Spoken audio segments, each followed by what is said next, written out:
What if the web could conjure up exactly the information you need in the format you want, even before you ask for it? Well, that could someday be the reality with Web 3.0, the next version of the web. In the Web 3.0 vision, the internet will be much smarter because artificial intelligence will be ubiquitous.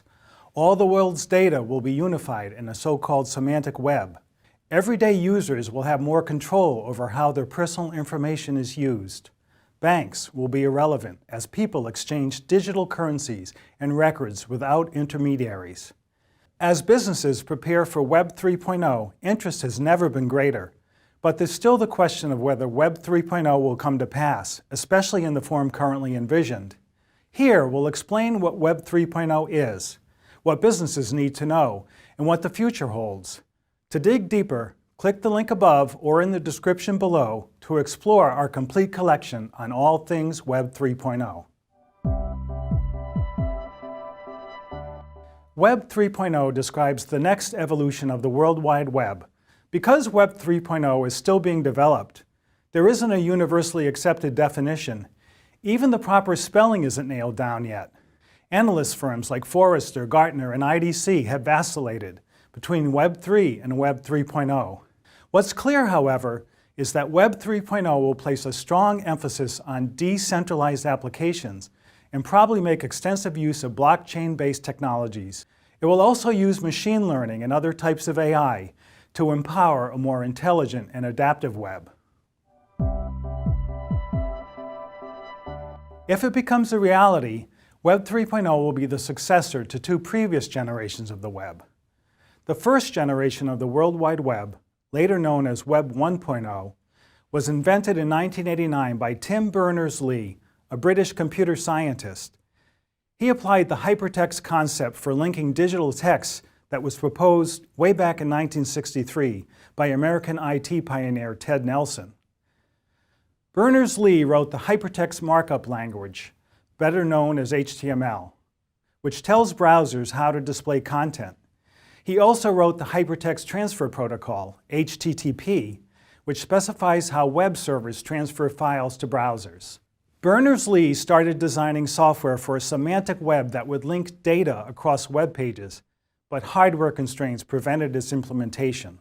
Most of the public was unaware of the web until 1993 with the advent of Mosaic, the first popular browser, later renamed Netscape Navigator. Similar graphical browsers followed, including Microsoft Internet Explorer and Apple Safari. The first popular search engines, familiar names like Yahoo Search, Lycos, and Alta Vista, also arrived on the scene. But by the early 2000s, many of them were out of business or absorbed by other products as Google came to dominate the market. Around the year 2000, experts started to promote the idea of an upgraded web that would be more interactive, with new features like blogs, social networks, and apps that users could manipulate. They called it Web 2.0. The dream of an interactive web came to fruition several years later with the skyrocketing popularity of social networks like Facebook. Meanwhile, other advanced web technologies were being developed. In 2001, Berners-Lee fleshed out his semantic web concept in an influential article in Scientific American. The World Wide Web Consortium, the web standards body, eventually released a semantic web standard. Then, in 2008, two essential Web 3.0 technologies were born: cryptocurrency and blockchain. Prominent journalists and technologists, including Gavin Wood, co-founder of the blockchain platform Ethereum, began to popularize the terms Web 3 and Web 3.0. The goal was a decentralized, semantically aware version of the web.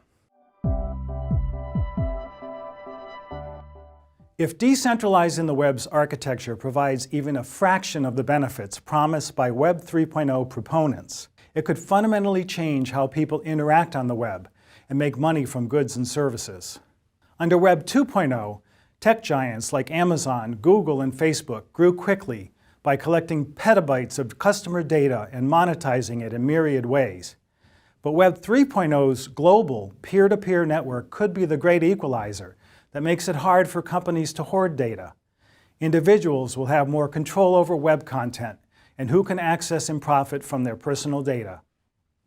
Web 3.0 business opportunities are likely to exploit this new ability to tailor web services to the individual. For example, Web 3.0 marketing capabilities could help businesses strike a better balance between privacy and personalization than with today's web. The greater transparency provided by blockchain ledgers could improve customer service because both parties will have access to the record of transactions. Web 3.0 would also be the infrastructure for the metaverse, a 3D virtual world where digital representations of people, called avatars, interact and conduct business. But like Web 3.0, the metaverse doesn't exist yet. It will likewise rely on blockchain or a comparable decentralized technology for its data infrastructure and finances, and use AI to be more responsive to users. Web 3.0 and the metaverse are interdependent at both the technical and conceptual levels, and likely to evolve in tandem. That means the metaverse probably won't come to pass until its Web 3.0 underpinnings are firmly established. Many websites and most applications on today's web rely on a centralized database. On Web 3.0, applications will instead use a decentralized blockchain that lacks a central authority. In theory, this more democratic way of creating and affirming information gives users more control over the web and how their personal data is used. Compared to 2.0, Web 3.0 will give AI a more prominent role in delivering relevant content to each user, instead of content that was chosen for everyone.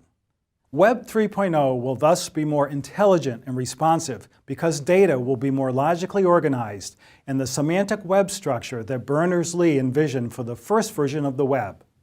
Decentralized autonomous organizations are an emerging governance tool that could also transform management of the web by wresting control from central authorities and devolving it to self-governed digital communities. Because Web 3.0 will fundamentally rely on cryptocurrency rather than fiat or government currency, financial transactions will happen on decentralized blockchains rather than through financial services companies. Additionally, both Web 1.0 and Web 2.0 were primarily built within the address limits of Internet Protocol version 4, or IPv4. Due to the web's massive growth, Web 3.0 will need far more addresses or unique identifiers for devices and other entities on the Internet, which IPv6 provides. Since most of its components are new or still on the drawing board, Web 3.0's advantages and disadvantages are hard to pin down, but there's no shortage of partisan hype. Nevertheless, here are some of the benefits you can expect from a decentralized web that's governed by its users. Control and privacy. You'll be able to take back control of your online identity and data from central providers. Transparency. You'll have better visibility into transactions and decisions. Resilience. Applications delivered on decentralized networks aren't as vulnerable to single points of failure. Predictive intelligence and personalization. AI-enabled predictions will make the web more responsive to your needs. And decentralized finance. You'll be able to conduct transactions like buying and selling products, as well as securing loans, without needing approval from intermediaries. Despite its optimistic future, Web 3.0 has serious potential drawbacks that enterprise leaders should know, such as the following. Complexity.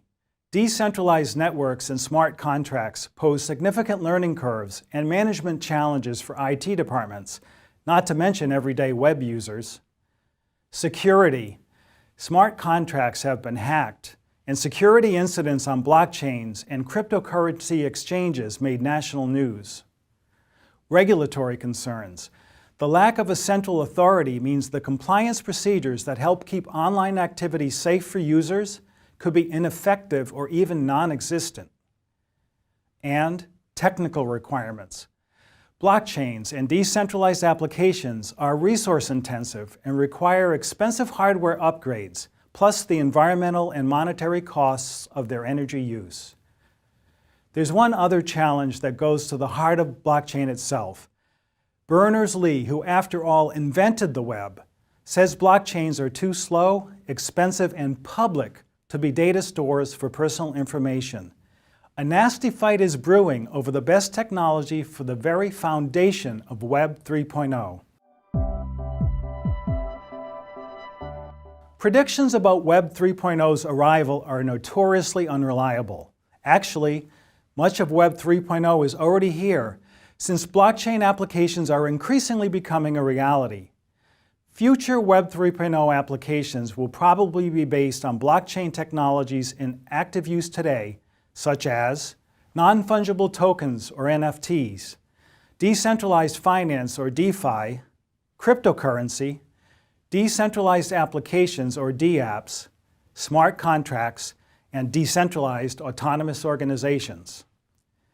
Nevertheless, given that its core technologies are still emerging and just becoming practical, Web 3.0 is probably at least a decade away, a view largely confirmed by industry analysts. The heavy lifting that's so clearly needed to construct something as huge as Web 3.0 could take a communal effort by millions of contributors. If everyone does their part, the future of the internet could finally look more like the symbiosis of people and the global brain of collective knowledge that visionaries like Berners-Lee and Nelson had in mind.